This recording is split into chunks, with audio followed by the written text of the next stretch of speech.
Hi there, Dr. Dave. As you may know, psychology started in the 1800s, which makes us significantly younger than many other scientific fields.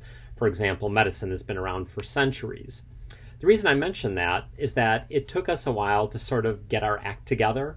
What I mean is that we had had terms like depression and anxiety for a long time, but it wasn't until the 1950s that psychologists got together and decided to create a book that listed different psychological disorders and their symptoms.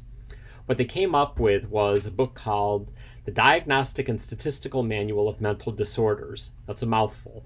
We usually just abbreviate it by calling it the DSM. And while the first edition came out in 1952, here's the most recent edition, which came out, I think, somewhere around 2018, more or less. It's the DSM5.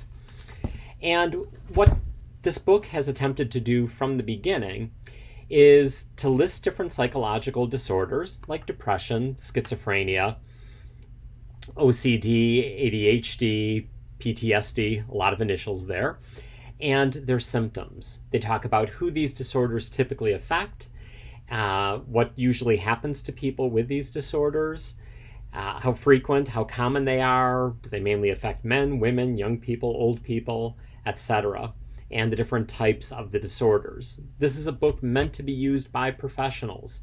It's not meant to be for you folks who are watching this video. The book is big and fat. It's somewhere around 1,000 pages last I saw. Let's see. Yep, this one, 929 pages, plus the appendix and stuff. Well, not those first few pages that get the Roman numerals. So it's around 1,000 pages. It's expensive too. You're not going to find it at most bookstores. But it's meant to be used by therapists so that they can make an accurate diagnosis for the people that they are seeing, the people that they are treating. The book has a lot of technical language that you probably would not want to be reading. It's not really meant to be read by you folks. But what it does is a few things. It starts off with the name of the disorder. I swear I just picked one at random, agoraphobia. And it lists what the different symptoms for it are. And then just below that, more criteria, as you can see on the left. It talks about the diagnostic features. In other words, what does it look like if you have the disorder? It talks about associated features. In other words, if you have this disorder, what other kinds of problems are you likely to have? Prevalence, how common is it? Development and course, if you have this, what usually happens over time? Does it go away on its own? Does it get worse?